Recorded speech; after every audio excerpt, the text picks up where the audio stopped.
Hi friends, അപ്പോൾ ഇന്ന് നമ്മൾ ഡീൽ ചെയ്യാൻ പോകുന്നത് duties of excise inspector under Kerala Abkari act. അപ്പോൾ അബ്കാരി ആക്ടിൽ ഡ്യൂട്ടീസ് ഓഫ് എക്സൈസ് ഇൻസ്പെക്ടർ എന്തൊക്കെയാണ് എന്നുള്ളതാണ്.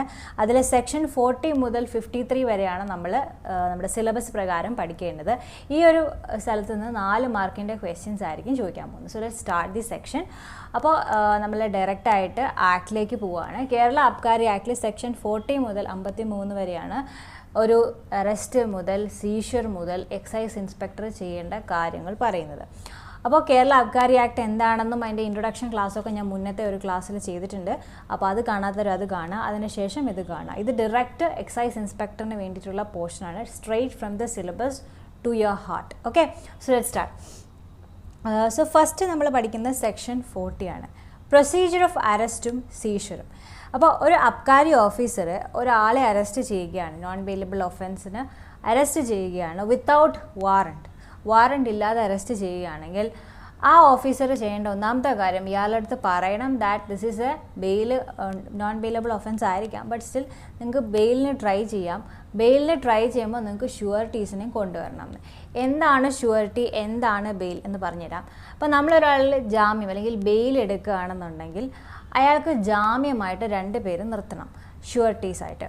അപ്പം ഷുവർട്ടീസ് 2 പേരാവാം, ചിലപ്പോൾ സെൽഫ് ബെയിൽ ഇറക്കാം, പക്ഷെ അതൊക്കെ ഒഫൻസ് അനുസരിച്ചിരിക്കും. പക്ഷേ ഈ അബ്കാരി ഒഫൻസസ് പ്രകാരം നമ്മളിപ്പോൾ ഒരാളെ അറസ്റ്റ് ചെയ്യുകയാണെങ്കിൽ എക്സൈസ് ഇൻസ്പെക്ടർ ഉറപ്പായിട്ടും ആ പേഴ്സണെ ഇൻഫോം ചെയ്യണം that he's can get bail. അപ്പോൾ ബെയിൽ കിട്ടാൻ ചാൻസ് ഉണ്ട്, അപ്പോൾ നിങ്ങൾ ഷുവർട്ടീസിനെ കൊണ്ടുവരണം എന്ന് എക്സൈസ് ഇൻസ്പെക്ടർ അല്ല അബ്കാരി ഓഫീസർ ഉറപ്പായിട്ടും പറയണം. അതാണ് സെക്ഷൻ 40 ക്ലോസ് ബിയിലും എയിലും ഒക്കെ ആയിട്ട് പറയുന്നത്. Where an abkari officer arrests without warrant any person other than a person suspected of or accused of any non-bailable offence under this act, such officer shall inform the person arrested that he is entitled to be released on bail and that he may arrange the sureties for the same. ഷുവർട്ടീസ് എന്ന് പറയുന്നത് ജാമ്യം നിൽക്കുന്ന 2 ആൾക്കാരാണ്. അപ്പോൾ ഈ ജാമ്യം നിൽക്കുന്നതിനെ പറ്റി ഞാൻ പറയേണ്ട ആവശ്യമില്ലല്ലോ, ജാമ്യം നിൽക്കുന്ന 2 പേരാണ്. അതുപോലെ തന്നെ സെക്ഷൻ 2 പറയുന്നത് 40 ക്ലോസ് 2 പറയുന്നത് സെക്ഷൻ 30 പ്രകാരം അറസ്റ്റ് ചെയ്യുന്ന എല്ലാ പേഴ്സണെയും എന്ത് ചെയ്യണം, മജിസ്ട്രേറ്റിൻ്റെ മുന്നിൽ ഒരു ഡിലേ ഉണ്ടാക്കാതെ എത്രയും പെട്ടെന്ന് കൊണ്ടെത്തിക്കണം. ഇതിൽ അങ്ങനെ എത്ര ഡ്യൂറേഷൻ ഒന്നും പറയുന്നില്ല, വിത്തൗട്ട് അൺനെസസറി ഡിലേ മജിസ്ട്രേറ്റിന് മുന്നിൽ എത്തിക്കണം എന്നേ അബ്കാരി ആക്ടിൽ പറയുന്നുള്ളൂ. അതേപോലെ തന്നെ every person arrest under section 31 അല്ലെങ്കിൽ 34 അല്ലെങ്കിൽ 35, 31 34 35 പ്രകാരം അറസ്റ്റ് ചെയ്യുന്ന ആൾക്കാരെയും ആർട്ടിക്കിളിനെയും 34 അനുസരിച്ചാണ് നമ്മൾ സാധനങ്ങൾ പിടിച്ചെടുക്കുന്നത്. 34 അതിനെയൊക്കെ അൺനെസസറി ഡിലേ ഇല്ലാതെ തന്നെ അടുത്ത പോലീസ് സ്റ്റേഷനിൽ കൊണ്ടുപോകണം. രണ്ടാമത്തത് സെക്ഷൻ 5A പ്രകാരം ഓഫീസർ എംപവേർഡ് ചെയ്യുന്ന ആൾ അബ്കാരി ഇൻസ്പെക്ടർ അല്ലെങ്കിൽ സെക്ഷൻ 5A പ്രകാരം എംപവർ ചെയ്യുന്ന ഓഫീസറും ആയിരിക്കണം കൊണ്ടുപോകാനായിട്ട്. അപ്പം ഒന്നെന്ന് പറയുന്ന പോലീസ് സ്റ്റേഷനിൽ കൊണ്ടുപോകണം. Next you have to give the അബ്കാരി inspector under section 5A. അടുത്തത് the authority of or officer before whom any person is produced under subsection 2 or subsection 3 take expeditious steps as provided in section 41. അപ്പോൾ നമ്മൾ section 40 പ്രകാരം നമ്മൾ ഒരാളെ arrest ചെയ്യുന്നു, നേരെ നമ്മൾ അയാളെ മജിസ്ട്രേറ്റിലേക്ക് കൊണ്ടുപോകുന്നു, പിന്നെ അബ്കാരി ഇൻസ്പെക്ടറിനെ കൊണ്ടുപോകുന്നു. ഈ കൊണ്ടുപോകുന്ന സ്ഥലത്ത് അബ്കാരി ഇൻസ്പെക്ടർ ആയാലും മജിസ്ട്രേറ്റ് ആയാലും വളരെ സ്പീഡിന് തന്നെ കാര്യങ്ങൾ ചെയ്യണം എന്നാണ് പറയുന്നത്. Authority of the officer to whom any article is forwarded under subsection 2 or subsection 3 shall with all convenient dispatch take necessary steps. എടുക്കേണ്ട സ്റ്റെപ്സുകളെല്ലാം തന്നെ എടുത്തിട്ട് വേണം ആ ഒരു ആർട്ടിക്കിൾ കൊണ്ടുപോകാനുള്ളത്. ഇനി ഡിസ്പോസൽ ഓഫ് പേഴ്സൺസ് അറസ്റ്റഡ്. അപ്പോൾ നമ്മൾ സെക്ഷൻ 40 പ്രകാരം എങ്ങനെ അറസ്റ്റ് ചെയ്തു, എങ്ങനെ സീഷർ ചെയ്തു എന്ന് പഠിച്ചു. അടുത്തത് disposal of the person arrested, section 41. അപ്പോൾ ഇവിടെ നമ്മൾ ഒരാളെ അക്യൂസ് ചെയ്ത് സസ്പെക്റ്റ് ചെയ്ത് ഒരു ഒഫൻസ് കമ്മിറ്റ് ചെയ്ത ഒരാളിനെ ഇപ്പോൾ 3 വർഷം വരെ ഇംപ്രിസൺമെൻറ്റ് കിട്ടാവുന്ന ഒരു ശിക്ഷയാണെങ്കിൽ സെക്ഷൻ 40 പ്രകാരമാണ് കൊണ്ടുവന്നത്. പുള്ളീനെ നമുക്ക് ബെയിൽ വെച്ചിട്ട് അയക്കാം. അതേസമയം 3 ഇയേഴ്സിനെയും അല്ലെങ്കിൽ അതിൽ കൂടുതൽ 3 വർഷം വരെ ഉള്ളതാണെങ്കിൽ നമുക്ക് അവിടെ നിന്ന് ജാമ്യം വാങ്ങിച്ചുകൊണ്ട് പോവാം. 3 വർഷമോ അതിൽ അധികമോ ആണെങ്കിൽ സെക്ഷൻ 40 പ്രകാരം നമ്മൾ അറസ്റ്റ് ചെയ്തുകൊണ്ട് വന്നതിനെ പുള്ളിക്കാരൻ അഗെയിൻസ്റ്റ് ആയിട്ട് സച്ച് മെഷേഴ്സ് ഡിലേ ഇല്ലാതെ തന്നെ എന്ത് ചെയ്യണം, പുള്ളീനെ പ്രൊഡ്യൂസ് ചെയ്യണം മജിസ്ട്രേറ്റിന് മുന്നിൽ. ഓക്കെ, അടുത്തത് offences to be cognizable and non bailable. Abkari act പ്രകാരമുള്ള എല്ലാ ഒഫൻസസും എന്ത് ചെയ്യാണ്, കോഗ്നൈസബിളും ആണ്, നോൺ ബെയിലബിളും ആണ്. കോഗ്നൈസബിൾ എന്ന് വെച്ചാൽ എന്താണ്, പോലീസിന് അറസ്റ്റ് വാറണ്ട് ഇല്ലാതെ അറസ്റ്റ് ചെയ്യാം. നോൺ ബെയിലബിൾ എന്ന് വെച്ചാൽ എന്താണ്, നമ്മളിപ്പോൾ എന്ത് ചെയ്യാൻ പറ്റില്ല, നമുക്ക് നേരെ പോയിട്ട് നോൺ ബെയിലബിൾ എന്ന് വെച്ചാൽ വേറെ ഒന്നുമല്ല. ബെയിലബിൾ നോൺ ബെയിലബിൾ തമ്മിലുള്ള ഡിഫറൻസ് എന്ന് വെച്ചാൽ ബെയിലബിൾ ഒഫൻസ് ആണെങ്കിൽ നമുക്ക് ചെന്ന് നമ്മുടെ അവകാശം പോലെ നമുക്കത് ചോദിക്കാം. അപ്പോൾ നമ്മൾ ചോദിച്ചു കഴിഞ്ഞാൽ അത് കോടതിക്ക് നിഷേധിക്കാൻ പറ്റില്ല, കോടതി ബെയിൽ തരും. ബട്ട് ഇൻ എനിവേ കോടതിക്ക് എന്തെങ്കിലും റീസൺ പറഞ്ഞ് ബെയിൽ തടഞ്ഞു വെക്കാനും പറ്റും, അത് പ്രാക്ടിക്കലാണ്. But bailable offence for general purpose നോക്കുകയാണെങ്കിൽ ബെയിലബിൾ ഒഫൻസ് ആണെങ്കിൽ നമ്മൾ കോടതിയിൽ പോയി ചോദിക്കുകയാണ്, കറക്റ്റ് ആ കോടതിയിൽ പോയി ചോദിക്കുകയാണ്. ഇപ്പോൾ സെഷൻസ് കേസ് ആണെങ്കിൽ സെഷൻസ് കോർട്ടിൽ ചോദിക്കുകയാണ്. ഇപ്പോൾ മജിസ്ട്രേറ്റ് കേസസ് ആണെങ്കിൽ മജിസ്ട്രേറ്റ് കോർട്ടിൽ പോയി ചോദിക്കുകയാണ്. വി നീഡ് ബെയിൽ എന്ന് പറഞ്ഞാൽ ബെയിൽ ആസ് എ റൈറ്റ് നമുക്ക് ചോദിക്കാം. പക്ഷേ നോൺ ബെയിലബിൾ ഒഫൻസ് ആകുമ്പോൾ നമുക്ക് അങ്ങനെ ഒരു ഡിസ്ക്രിപ്ഷൻ ഇല്ല, അത് കോടതിയാണ് തീരുമാനിക്കുന്നത്. ബെയിലബിൾ മീൻസ് ബെയിൽ കൊടുക്കണോ വേണ്ടയോ എന്ന് തീരുമാനിക്കുന്നത് കോടതിയാണ്. സോ ദാറ്റ് ഈസ് വൈ ഈ സംഭവം കോഗ്നൈസബിളും നോൺ ബെയിലബിളും ആണ്. അപ്പം every offence punishable under this act shall be cognisable. ഇത് എവിടെയാണ് പറഞ്ഞിരിക്കുന്നത്, സെക്ഷൻ 41 ക്ലോസ് എ കേട്ടോ. ആ 41 ക്ലോസ് എ പറയാൻ പറഞ്ഞത്. അപ്പം 41 ക്ലോസ് എയിൽ കോഗ്നൈസബിൾ നോൺ ബെയിലബിൾ ആണ്. Every offence under this act shall be cognizable and no person accused of an offence punishable for a term of imprisonment of 3 years or more under this act shall be released on bail or his own bond. Okay, ഞാൻ പറഞ്ഞില്ല on bond കൊടുത്ത് on ഷ്യൂരിറ്റി കൊടുത്ത് പുള്ളിക്ക് റിലീസായി പോവാം. അപ്പം എപ്പോഴാണ് അങ്ങനെ റിലീസായി പോകാമെന്നാണ് അടുത്ത പറയുന്നത്. Unless the public prosecutor or assistant APP അല്ലെങ്കിൽ PP എന്ത് ചെയ്യണം, കറക്റ്റായിട്ട് ഓപ്പോസ് ചെയ്യാൻ. ഇപ്പോൾ നമ്മൾ ബെയിലിന് ആപ്ലിക്കേഷൻ നമ്മൾ കോടതി കൊടുക്കുമ്പം അസിസ്റ്റൻറ്റ് പബ്ലിക് പ്രോസിക്യൂട്ടർ അല്ലെങ്കിൽ പബ്ലിക് പ്രോസിക്യൂട്ടർ കൃത്യമായിട്ട് ഡിഫെൻഡ് ചെയ്യാനായിട്ട് നമ്മൾ അനുവാദം അല്ലെങ്കിൽ നമ്മൾ ടൈം കൊടുക്കണം. അതുപോലെ തന്നെ where the PP or the APP as the case may be opposes the application court satisfy ചെയ്ത് റീസണബിൾ ഗ്രൗണ്ട്സ് ഉണ്ടാവണം that he is not guilty of such offence and that he is not likely to commit any offence while on bail. അപ്പം നമ്മൾ ഇപ്പോൾ ഏത് കുറ്റം, ഇപ്പോൾ നമ്മൾ ഏതിന് ബെയിൽ എടുക്കാൻ പോകണമെങ്കിൽ ഏത് ക്രൈമിന് കേസസിനായാലും നമ്മൾ ബെയിൽ എടുക്കാൻ പോകുമ്പോൾ നമ്മൾ പറയും ഇനി ഇങ്ങനത്തെ നമ്മൾ കാര്യങ്ങളൊന്നും ചെയ്യില്ല, ഞങ്ങളെ കക്ഷിയെ വിട്ടു തരണം എന്ന രീതിയിലാണ് നമ്മൾ എന്ത് ചെയ്യുന്നത്, റെപ്രസെൻറ്റ് ചെയ്തത്. അപ്പം ആ രീതിയിലായിരിക്കും നമ്മൾ ഈ അബ്കാരി ഒഫൻസിലും അങ്ങനെയാണ്. നമ്മൾ കോടതിയിൽ പറയും ലൈക്ക് ഇനി അങ്ങനത്തെ കേസസൊന്നും ചെയ്യില്ല, നമ്മൾ പൂർണ്ണമായിട്ട് ഇൻവെസ്റ്റിഗേഷന് നമ്മൾ യോജിച്ച് നിൽക്കും, നമ്മൾ ഇൻവെസ്റ്റിഗേഷനെ തടസ്സപ്പെടുത്തില്ല എന്ന് പറഞ്ഞ് നമ്മൾ ഷ്യൂരിറ്റി കൊടുത്തിട്ടാണ് നമുക്ക് കോടതി ജാമ്യം തരുന്നത്. Okay, so that's about the bail. ഇനി ക്ലോസ് 2 പറയുന്നുണ്ട്, 41A ക്ലോസ് 2 പറയുന്നത് limitation on granting of bail specified in clause B of subsection 1 in addition to the limitation of the CRPC. അപ്പോൾ CRPCയിൽ കുറച്ച് ലിമിറ്റേഷൻ ഉണ്ട്. അതായത് 10 വർഷം വരെ ഇംപ്രിസൺമെൻ്റ് ഉള്ള ശിക്ഷയ്ക്ക് സ്റ്റാറ്റ്യൂട്ടറി ബെയിലുണ്ട്. 30 ദിവസം നമ്മളിപ്പം ട്രെയിനിൽ നടക്കുന്ന സമയത്ത് നമ്മൾ അതിനകത്തുണ്ടെങ്കിൽ 30 ആണോ 60 ആണോ, ഓക്കെ 30-60 ഞാൻ ഇതായിട്ട് പറയാം. അപ്പം 30-60 ദിവസമാണ്, അതാണ്. പിന്നെ 10 വർഷം അത് എബവ്, അതായത് ലൈഫ് ഇംപ്രിസൺമെൻറ്റ് ഡെത്ത് ഒക്കെ ആണെങ്കിൽ ഗ്രേറ്റർ ദാൻ 10 years ആണെങ്കിൽ ഇറ്റ്സ് നോർമലി 90 days നമ്മൾ ട്രയലിൽ കിടക്കുകയാണെങ്കിൽ നമ്മുടെ ജയിലിൽ കിടക്കുകയാണെങ്കിൽ കസ്റ്റഡിയിലാണെങ്കിൽ നമ്മളെ ബെയിൽ വിട്ട് നമ്മളെ വിടും. അതാണ് സ്റ്റാറ്റ്യൂട്ടറി ബെയിൽ. അപ്പോൾ ഈ സ്റ്റാറ്റ്യൂട്ടറി ബെയിൽ എന്ന് പറയുന്ന പീരീഡ് എന്ന് പറയുന്നത് നമ്മൾ ലിമിറ്റേഷൻ ആക്ടിൽ പറയുന്നത് മീൻസ് CRPCയിലെ ലിമിറ്റേഷൻ പീരീഡാണ്. എന്നോട് പറഞ്ഞുതരാം. ഇപ്പം എന്നെ അറസ്റ്റ് ചെയ്തുകൊണ്ട് പോയി. അപ്പം എന്നെ അറസ്റ്റ് ചെയ്തുകൊണ്ട് പോയത് ഇസ് ഫോർ വാട്ട്, ഒരു മർഡറിനാണെന്ന് വിചാരിക്കാം. അങ്ങനെയാണെങ്കിൽ ഞാൻ 90 ദിവസത്തോളമായിട്ട് ഞാൻ ജയിലിലാണ്. അങ്ങനെയാണെങ്കിൽ എനിക്ക് 90 ദിവസം കഴിയുമ്പോൾ എനിക്ക് അപേക്ഷിക്കാം ഫോർ സ്റ്റാറ്റ്യൂട്ടറി ബെയിൽ. അങ്ങനെയാണെങ്കിൽ എനിക്ക് ബെയിൽ സ്റ്റാറ്റ്യൂട്ടറി ആയിട്ട് കിട്ടും. ഓക്കെ, അപ്പോൾ അതാണ് ആ ഒരു സംഭവം. അപ്പോൾ ആ ഒരു ലിമിറ്റേഷൻ ഈ അബ്കാരി ആക്ടിനും ആപ്ലിക്കബിൾ ആണ് എന്നുള്ളതാണ് പറയുന്നത്. ഇനി bond of accused and sureties 42 ചോദിക്കുന്നത് bond of accused and sureties. അപ്പോൾ എങ്ങനെയായിരിക്കണം ആ ബോണ്ടിൻ്റെ സംഭവങ്ങൾ എന്നുള്ളതാണ്. Before any person is released on bail on bond such sufficient but not excessive sum, അത് എത്ര മണിയാണോ ആ ബെയിൽ നടക്കേണ്ട ആവശ്യമായ അത്രയും മണി ബോണ്ടായിട്ട് കൊടുക്കണം. ബൈ 1 or more ഷുവർട്ടി, ഒന്നിലധികമോ ഷുവർട്ടീസ് കൊടുക്കാം. Condition that such person shall attend in accordance with the terms of the bonds and shall continue to attend otherwise directed by the അബ്കാരി inspector before whom he was bail to attend and by the magistrate as case may be. അപ്പോൾ എങ്ങനെയാണോ attend ചെയ്യാൻ പറയുന്ന ആ രീതിയിൽ നമ്മളെല്ലാം ഞാൻ പറയാം നേരത്തെ പറയുള്ള എല്ലാ സത്യവാങ്മൂലവും ഒക്കെ എഴുതി ഷുവർട്ടിയും ബോണ്ടും ഒക്കെ വെച്ച് നമ്മൾ സെറ്റാവും. അത്രയേ ഉള്ളൂ. ഓക്കെ, അതാണ് സെക്ഷൻ 42.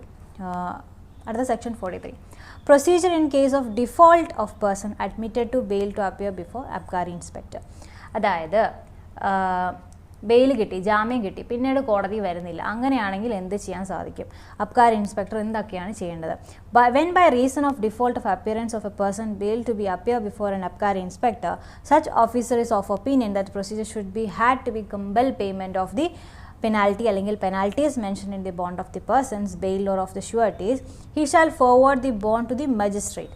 അപ്പോൾ നമ്മളെ ഇവിടെ ഇൻസ്പെക്ടറിൻ്റെ അടുത്താണ്, ഞാൻ നേരത്തെ പറഞ്ഞു 40 പ്രകാരം നമ്മൾ അറസ്റ്റ് ചെയ്തുകൊണ്ട് വന്നിട്ട് നമ്മൾ ഇൻസ്പെക്ടറിൻ്റെ അടുത്ത് കൊണ്ടുപോകണം, അബ്കാരി ഇൻസ്പെക്ടറിൻ്റെ അടുത്ത്. അപ്പോൾ അബ്കാരി ഇൻസ്പെക്ടർ ഒരു ബോണ്ട് കൊടുത്ത് ഇവരെ വിടുകയാണ്, തിരിച്ച് വരണം എന്ന് പറഞ്ഞ് ജാമ്യം കൊടുത്തു. പക്ഷേ പിന്നീട് ഇയാൾ വന്നിട്ടില്ലെങ്കിൽ ഈ അബ്കാരി ഇൻസ്പെക്ടർ എന്ത് ചെയ്യാം? ഈ ബോണ്ടിനെ ഫോർവേഡ് ചെയ്ത് മജിസ്ട്രേറ്റിന് കൊടുത്തിട്ട് അറസ്റ്റ് വാറൻറ്റ് പ്രൊഡ്യൂപ്പിക്കാം. ഓക്കെ, അറസ്റ്റ് വാറൻറ്റ് പ്രൊഡ്യൂസ് ചെയ്യിക്കുക. അപ്പോൾ ഇയാൾ അറസ്റ്റ് ചെയ്തുകൊണ്ട് വരാനായിട്ട് അബ്കാരി ഇൻസ്പെക്ടർ, അതാണ് സെക്ഷൻ 43. അപ്പോൾ അങ്ങനെ അറസ്റ്റോ പെനാൽറ്റിയോ ഒക്കെ വെച്ചിട്ട് പുള്ളിക്ക് തിരിച്ച് വീണ്ടും കയറേണ്ടി വരും. അതാണ് പറയുന്നത്. സെക്ഷൻ 44 എന്ന് പറയുന്നത് അബ്കാരി ഓഫീസേഴ്സ് മേ സമ്മൺ വിറ്റ്നസ്.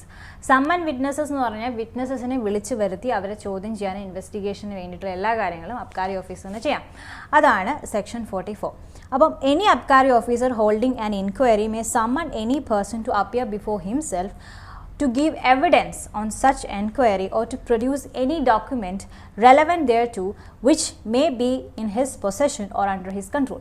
അപ്പോൾ നമുക്കിപ്പോൾ വിറ്റ്നസിൻ്റെ ഒരാളയിൽ പാട്ട് കാണും, മീൻസ് ഈ സാധനം ഈ വാറ്റാനൊക്കെ ഉപയോഗിച്ച സാധനങ്ങൾ കണ്ടെയ്നറൊക്കെ കാണും. അപ്പോൾ ഈ സാധനങ്ങളൊക്കെ കൊണ്ടുവരാനായിട്ട് ഈ അബ്കാരി ഇൻസ്പെക്ടറിൻ്റെ അടുത്ത് പറയാം. അത് സിമ്പിളല്ലേ? ഇപ്പോൾ ഒരു ക്രൈം നടക്കുന്നെങ്കിൽ ക്രൈമിൻ്റെ ഇൻവെസ്റ്റിഗേഷനുള്ള എല്ലാ കാര്യങ്ങളും അതിൻ്റെ ഇൻവെസ്റ്റിഗേറ്റിംഗ് ഓഫീസേഴ്സിന് അതിൻ്റെ പവറുണ്ട്. പക്ഷേ അവർക്ക് ആ പവർ മിസ്യൂസ് ചെയ്യാൻ പാടില്ല. അത് മാത്രം നിങ്ങൾ ആലോചിക്കുക കേട്ടോ. ഇതിപ്പോൾ സെക്ഷൻ ചോദിക്കാതെ ഇത് അബ്കാരി ഓഫീസറിന് ചെയ്യാൻ പറ്റുമോ എന്ന് ചോദിക്കുകയാണെങ്കിൽ നിങ്ങളൊരു ലോജിക്കിൽ ആലോചിച്ച് നോക്കണം. മനസ്സിലായില്ല? നിങ്ങൾക്ക് എല്ലാ സെക്ഷനും പഠിച്ചുകൊണ്ട് പോകാൻ പറ്റില്ല. But what you can do is you can get into common sense. കുറേ സെക്ഷൻ വായിക്കുമ്പോൾ നിങ്ങൾക്കൊരു സംഭവം പിടികിട്ടും. അതായത് ഇതിൻ്റെ എല്ലാത്തിൻ്റെ പ്രൊസീജിയറും ഏകദേശമൊക്കെ ഈക്വൽ ആണ്, എല്ലാത്തിലും ഒരു ലൈറ്റ് ഓഫ് ഡിഫറൻസ് വരുന്നുള്ളൂ. കോമൺ സെൻസ് ഉണ്ടെങ്കിൽ ഏതൊരാളെയും നമുക്ക് രക്ഷിക്കാനും ഏതൊരാളെയും നമ്മൾ കൊടുക്കാനും പറ്റും എന്ന് നമ്മൾ മനസ്സിലാക്കും. അപ്പോഴാണ് നിങ്ങൾ ശരിക്കും പറഞ്ഞാൽ നിയമം പഠിക്കുന്നത്. ഈ ലോകത്തുള്ള എല്ലാ നിയമപുസ്തകങ്ങളും പഠിച്ചു കഴിഞ്ഞാൽ നിങ്ങൾ എന്താവില്ല? വലിയ നിയമജ്ഞനൊന്നും ആവില്ല. ഓക്കെ, ചിലപ്പോൾ ആവുമായിരിക്കാം. പക്ഷേ നമ്മൾ മനസ്സിലാക്കേണ്ട കാര്യം ദി ക്രക്സ് അല്ലെങ്കിൽ എന്താ പറയുക, the content of law is to make life more disciplined, അല്ലേ? ഡിസിപ്ലിൻഡ് ആയിട്ട് ലൈഫ് മാറ്റാൻ വേണ്ടിയിട്ടാണ് നിയമം, അല്ലാതെ മൃഗങ്ങളെ പോലെ ജീവിക്കാൻ വേണ്ടിയില്ല. ഒരു ഡിസിപ്ലിനറി ലൈഫിലേക്ക് വേണ്ടിയിട്ടാണ്. അപ്പം എനിവേ, അത് നിങ്ങൾ ഓർത്ത് വയ്ക്കാം. സോ ഇതിലും അതണക്ക് തന്നെയാണ്. ഒരു ഓഫീസർ, ഇപ്പോൾ അബ്കാരി ഓഫീസറാണ് മുന്നിലാണ്, അബ്കാരി ഇൻസ്പെക്ടറിൻ്റെ മുന്നിലാണ് നമ്മളെ കൊണ്ടുവരുന്നത്, പുള്ളിയാണ് ഇതെല്ലാം ചെയ്യുന്നത്. അപ്പം പുള്ളിക്ക് അതിൻ്റെ അധികാരമുണ്ട്, സമ്മൺ വിറ്റ്നസിൻ്റെ അധികാരം പുള്ളിക്കുണ്ട്. അത് ഏത് സെക്ഷനാണെന്നാണ് അറിഞ്ഞിരിക്കുന്നത്, സെക്ഷൻ 44. അടുത്തത് സെക്ഷൻ 45, ടേം ഓഫ് സമ്മൺസ്. അപ്പോൾ സമ്മൺസ് ഇഷ്യൂ ചെയ്യാം. Someone's issued under the last proceeding section shall state whether the person is summoned required to give evidence or procure a document. നിങ്ങൾക്കറിയാം സമ്മൻസ് ആയിട്ടൊരു paper നമുക്ക് എല്ലാവർക്കും, most of the people know about it, but എനിക്കൊന്നും അറിയില്ലായിരുന്നു. ഞാൻ കോടതി വന്നതിന് ശേഷം ഈ സമ്മൻസ് തന്നെ നേരിട്ട് കാണുന്നത്. അപ്പോൾ ഈ സമ്മൻസിൽ നമ്മൾ ഏത് കോടതി വരണം, എത്ര സമയം വരണം, നിങ്ങൾ എന്തിനാണ് വിളിച്ചിരിക്കുന്നത്, നിങ്ങൾ ആരാണ്, അതുപോലെ നിങ്ങൾ എന്തൊക്കെ പ്രൊഡ്യൂസ് ചെയ്യണം, അതെല്ലാം ഇത് സമ്മൻസിൽ വേണം. അതാണ് സെക്ഷൻ 45 പറയുന്നത്. ഇനി section 46, examination of witnesses by abkari inspector. അപ്പോൾ അബ്കാരി ഇൻസ്പെക്ടർ എങ്ങനെയാണ് വിറ്റ്നസസിനെ എക്സാമിൻ ചെയ്യുന്നത്? Persons or summon shall attend as a required and shall answer all question relating to such enquiry. അപ്പോൾ എന്നെ ഒരു സാക്ഷിയായിട്ട് അവർ വിളിക്കുകയാണെങ്കിൽ ഞാൻ ചെന്ന് ആ എൻക്വയറിന് പറയേണ്ട എല്ലാ കാര്യങ്ങളും അവിടെ പറയാം. And such answer shall be reduced into writing. അപ്പോൾ ഇതിൽ അറിഞ്ഞിരിക്കേണ്ടത്, നിങ്ങൾ ചുമ്മാ പോയി പറഞ്ഞാൽ പോരാ, ആ സാധനം റൈറ്റ് ചെയ്യണം, റൈറ്റിംഗ് ഓർഡറിലായിരിക്കണം. അതുപോലെ അതിന് ആ ഓഫീസർ, അത് വളരെ ഇമ്പോർട്ടൻ്റ് ആണ്, ആ ഓഫീസർ സൈൻ ചെയ്യണം. മിക്കപ്പോഴും സൈൻ ചെയ്യാതെയൊക്കെ വരും. അപ്പോൾ അതാണ് നമ്മുടെ ക്ലൂ, മനസ്സിലായില്ലേ? പലരും ചോദിക്കും, ഈ അച്ഛനെയൊക്കെ വെറുതെ വിട്ടല്ലോ, നമ്മുടെ അല്ല, ഫ്രാങ്കോ പള്ളിയിൽ അച്ഛനെയൊക്കെ വെറുതെ വിട്ടല്ലോ. നിങ്ങൾ അതിൻ്റെ ജഡ്ജ്മെൻറ്റ് വായിച്ച് നോക്കണം, അപ്പോൾ നിങ്ങൾക്ക് അതിൻ്റെ ക്രക്സ് മനസ്സിലാവും. ഓക്കെ, പോലീസിൻ്റെ പണി ചെയ്തിരുന്നെങ്കിൽ ഉറപ്പായിട്ടും അതിന് ശിക്ഷ കിട്ടിയേനെ, അല്ലെങ്കിൽ ശിക്ഷ കിട്ടാൻ വകുപ്പുണ്ടായിരുന്നെങ്കിൽ കിട്ടിയാണ്. കാരണം എവിഡൻസ് ഇല്ല, നമുക്ക് എങ്ങനെ ഒരാൾ അറസ്റ്റ് ചെയ്യും, that too in a grieve ക്രൈമിന്. അതിനെപ്പറ്റി ഞാൻ പിന്നെ ഡിസ്കഷൻ ചെയ്യാം, വേണമെങ്കിൽ പറയാം. അതിൻ്റെ ആ ഒരു എന്താ പറയുക, ആ ജഡ്ജ്മെൻറ്റിനെ പറ്റിയിട്ട് ഒരു ക്ലാസ് വേണമെങ്കിൽ പറയാം. ഓക്കെ, സോ അടുത്തത് examination of witnesses by abkari inspector. എല്ലാ ക്വസ്റ്റ്യനും ചോദിക്കണം, ആ ക്വസ്റ്റ്യൻ ചോദിക്കുന്ന ആൻസർ എല്ലാം റൈറ്റിംഗിൽ എഴുതണം, അത് ഓഫീസർ സൈൻ ചെയ്യണം. സെക്ഷൻ 46. സെക്ഷൻ 47, സെക്ഷൻ 47ൽ where the attendance of the witness to be dispensed with and procedure in such cases. അപ്പം നമ്മളിപ്പം ആരൊക്കെ വന്നു എപ്പോൾ വന്നു എന്നുള്ള കൃത്യമായിട്ട് എഴുതണം, ആരൊക്കെ ആ സംഭവങ്ങളൊക്കെ എഴുതണം. In such shall be lawful abkari inspector instead of summoning to appear before him any person who from ഇപ്പം കൊറോണ കാരണം അല്ലെങ്കിൽ വളരെ അസുഖമായുള്ള ആളിനെ നമ്മൾ അങ്ങോട്ട് പോയി കാണുകയാണ്, പ്രോപ്പറായിട്ട് സമ്മൺ ചെയ്യാൻ പറ്റുന്നില്ലെങ്കിൽ ആ കാര്യങ്ങൾ നമ്മൾ റൈറ്റിങ്ങിൽ എഴുതി കൊടുക്കണം. അതുപോലെ തന്നെ അയാളുടെ വീട്ടിൽ പോയി എന്ത് ചെയ്യാം, അവിടെ ചെന്നിട്ട് ക്വസ്റ്റ്യൻ ചോദിച്ച് ആൻസർ എഴുതി ഉത്തരം എഴുതിയെടുത്ത് നമുക്ക് ഒപ്പിടാം. അതാണ് ഇത് പറയുന്നത്. ലൈക്ക് അറ്റൻഡൻസ് നമുക്ക് കൊണ്ടുവരാം, വിറ്റ്നസിൻ്റെ അറ്റൻഡൻസ് നമുക്ക് കൊണ്ടുവരാൻ പറ്റാത്ത സാഹചര്യത്തിൽ എന്ത് ചെയ്യാം, അതാണ് സെക്ഷൻ 47. അടുത്ത സെക്ഷൻ 48. അപ്പോൾ abkari inspector may summons person suspected of offences against abkari law. ഉദാഹരണത്തിന് പോലീസ് അല്ലെങ്കിൽ നിങ്ങളെ ഇൻസ്പെക്ടറാണെന്ന് വിചാരിക്കുക, ഒരു എക്സൈസ് ഇൻസ്പെക്ടറാണ്. അപ്പോൾ നിങ്ങളിങ്ങനെ വഴി പാസ് ചെയ്ത് പോയപ്പോൾ കുറേ ആൾക്കാർ എന്താണ് ചാരായം ഉണ്ടാക്കുന്നു. അപ്പോൾ നിങ്ങൾ അങ്ങോട്ട് ചെന്നപ്പോൾ ഇവരൊക്കെ ഓടിപ്പോയി. അപ്പോൾ കൈ കിട്ടിയ ഒരാളെ പിടിച്ചു. അപ്പോൾ അയാൾ പറഞ്ഞു മറ്റേ ആളുണ്ടെന്ന്. ഓക്കെ, അപ്പോൾ അങ്ങനെയുള്ള സാഹചര്യത്തിൽ നിങ്ങൾ എങ്ങനെ അറസ്റ്റ് ചെയ്യും? അതാണ് section 48. The abkari inspector may summon person suspected of offences against abkari law. അതാണ് സെക്ഷൻ 48. ഇപ്പോൾ ഒരാൾ ഒഫൻസ് ചെയ്തിട്ടുണ്ടെന്നൊരു സംശയം തോന്നിയിട്ടുണ്ടെങ്കിൽ അത് പ്രകാരം അയാളെ വിളിച്ചു വരുത്തേണ്ട സെക്ഷനാണ് സെക്ഷൻ 48. അയാൾക്ക് 8ൻ്റെ പണി കിട്ടിയെന്ന് വേണമെങ്കിൽ ഓർത്ത് വയ്ക്കാം. Okay, any abkari inspector may after recording his reason in writing summon on any person. അപ്പോൾ നമ്മൾ അയാളെ വിളിച്ചു വരുത്തുമ്പോൾ നമ്മൾ ആദ്യം എഴുതണം, ലൈക്ക് ഇതുകൊണ്ടാണ് ഇന്ന കാരണത്തിലാണ് ഞാൻ ഇയാളെ വിളിച്ചു വരുത്തുന്നത് എന്ന് പറഞ്ഞിട്ട് അയാളെ വിളിച്ചു വരുത്തണം. വിളിച്ചു വരുത്തിയതിന് ശേഷം എന്ത് ചെയ്യണം, കറക്റ്റ് ആ പ്രൊസീജിയർ പോലെ ഞാൻ 40 to 47 പറഞ്ഞ പോലെ പ്രൊസീജിയർ കംപ്ലീറ്റ് ചെയ്യാം. 49, section 49, law relating to criminal court as to summoning of witnesses to apply. അപ്പം ഇപ്പോൾ അതായത് ഇപ്പോൾ നിങ്ങൾ ചോദിക്കും അബ്കാരി കോർട്ടുണ്ടോ? ഇല്ല. അപ്പോൾ നമ്മൾ സാധാ ക്രിമിനൽ കോർട്സിലാണ് നമ്മൾ അബ്കാരി ആക്ട്സ് ഓഫൻസസ് ഒക്കെ നോക്കുന്നത്. അത് പറയുന്ന സെക്ഷനാണ് സെക്ഷൻ 49. അപ്പോൾ ക്രിമിനൽ കോർട്സിലാണ് നമ്മൾ അറ്റൻഡൻസ് വെക്കുന്നത്. As far as the same may be applicable to apply to any summons issued by abkari inspector or to any person summon by him to appear under this provision of the act. Section 50, നമ്മൾ ഏകദേശം തീരാറായി. Section 50, report of the abkari officer gives jurisdiction to competent magistrate. അപ്പോൾ competent മജിസ്ട്രേറ്റിലേക്ക് abkari officer report എഴുതി കൊടുക്കണം, മൊത്തം ഇൻവെസ്റ്റിഗേഷൻ്റെ കാര്യം ഫുൾ എഴുതി കൊടുക്കണം. അപ്പം every investigation in to the offence shall be completed without necessary delay. Abkari ഒഫൻസസിൽ നിങ്ങൾ അറിയേണ്ട ഏതൊരു ഒഫൻസ് ആയാലും നമ്മൾ വിത്തൗട്ട് നെസസറി ഡിലേ ഇല്ലാതെ നമ്മൾ ചെയ്യണമെന്ന് പറയും, എന്നാലും ഡിലേ വരുത്താറുണ്ട്. ഓക്കെ, സോ ഡിലേ ഇല്ലാതെ നിങ്ങൾ പെട്ടെന്ന് തന്നെ റിപ്പോർട്ടൊക്കെ എഴുതി, പെട്ടെന്ന് ഉദ്ദേശിക്കുന്നത് കറക്റ്റായിട്ട് ഇൻവെസ്റ്റിഗേറ്റ് ചെയ്ത് റിപ്പോർട്ട് എഴുതി മജിസ്ട്രേറ്റിന് കൊടുക്കാം. ഇൻവെസ്റ്റിഗേഷൻ കഴിയുന്നതനുസരിച്ചിട്ട് അബ്കാരി ഓഫീസർ മജിസ്ട്രേറ്റിന് ഇത് ഫോർവേഡ് ചെയ്തിട്ട് പോലീസ് റിപ്പോർട്ടിൻ്റെ കോഗ്നിസൻസ് എടുത്ത് സെക്ഷൻ 173 ക്ലോസ് 3യുടെ 173 ക്ലോസ് 2 അനുസരിച്ച് CRPCയുടെ റിപ്പോർട്ട് ഉണ്ടല്ലോ, FIR, ആ സംഭവം നമ്മൾ പോലീസ് റിപ്പോർട്ട് നമ്മൾ മജിസ്ട്രേറ്റിന് കൊടുക്കുക. അപ്പോൾ സെക്ഷൻ 2 of 173 of CRPC വെച്ചിട്ടാണ് സെക്ഷൻ 50 of അബ്കാരി ആക്ടിന് വെച്ചിട്ടാണ് നമ്മൾ റിപ്പോർട്ട് മജിസ്ട്രേറ്റിന് കൊടുക്കുന്നത്. ഇനി 50 ക്ലോസ് A, 50A എന്ന് പറയുന്നത് procedure to be adopt on receipt of report. Report കിട്ടിയതിന് ശേഷം മജിസ്ട്രേറ്റ് എന്ത് ചെയ്യണം? അപ്പം നമ്മൾ ഫൈനൽ റിപ്പോർട്ട് അബ്കാരി ഓഫീസർ മജിസ്ട്രേറ്റിന് കൊടുക്കും. മജിസ്ട്രേറ്റ് എന്ത് ചെയ്യണം? സാധാ ഒരു ക്രൈം നടത്തുന്ന പോലെ തന്നെ ആ രീതിയിൽ നടത്തണം. അതുപോലെ ഇതിൻ്റെ പ്രശ്നം എന്ന് പറയുന്നത് സെഷൻസ് കോർട്ടാണിത് ഡീൽ ചെയ്യുന്നത്, മജിസ്ട്രേറ്റ് കോർട്ടിൻ്റെ അടുത്ത് കൊണ്ടുപോകാൻ പറ്റില്ല. അപ്പം ഇവിടെ ബെയിൽ നമ്മൾ മജിസ്ട്രേറ്റിൻ്റെ അടുത്ത് പോയി എടുക്കുകയാണെങ്കിൽ പോലും സെഷൻസിൻ്റെ ഒരു ഇത് വേണം, സെഷൻസ് കോർട്ടിൻ്റെ സംഭവം കൂടെ ഉണ്ടെങ്കിൽ, സെഷൻസ് കോർട്ടിൻ്റെ അതോറിറ്റി ഉണ്ടെങ്കിൽ ബെയിലൊക്കെ കൊടുക്കാൻ പറ്റും. സോ സെഷൻസ് കോർട്ടിലാണ് എക്സ്ക്ലൂസീവ്ലി ട്രയബിൾ ആയിട്ടുള്ളത്. അതായത് ഇപ്പം ഈ കേസിൽ, അതായത് ഈ അബ്കാരി ആക്ടിൽ ചില ഒഫൻസസ് ഉണ്ട്, അത് സെഷൻസ് കോർട്ടും ചില ഒഫൻസ് മജിസ്ട്രേറ്റ് കോർട്ടാണ്. അപ്പോൾ സെഷൻസ് കോർട്ട് ട്രൈ ചെയ്യേണ്ടത് സെഷൻ കോർട്ടിൽ കൊണ്ടുപോകണം, മജിസ്ട്രേറ്റ് കോർട്ട് ട്രൈ ചെയ്യേണ്ട ഒഫൻസ് മജിസ്ട്രേറ്റിലും കൊണ്ടുവരണം. ഓക്കെ, ഇനി 51, powers of the അബ്കാരി inspector to cause attendance of witness before magistrate. അപ്പം നമ്മൾ പറഞ്ഞു നേരത്തെ ഇൻവെസ്റ്റിഗേഷന് വേണ്ടി അബ്കാരി ഓഫീസറിന് വിറ്റ്നസിനെ വിളിച്ചു വരുത്താം, അതുപോലെ മജിസ്ട്രേറ്റിൻ്റെ മുന്നിലും അബ്കാരി ഓഫീസറിന് വിറ്റ്നസിനെ കൊണ്ടുവന്ന് നിർത്താം. ഓക്കെ, അങ്ങനെയാണെങ്കിൽ നമുക്ക് കൃത്യമായിട്ട് എന്ത് ചെയ്യാൻ പറ്റൂ? ക്രോസ് എക്സാമിനേഷനൊക്കെ ചെയ്യാൻ പറ്റും.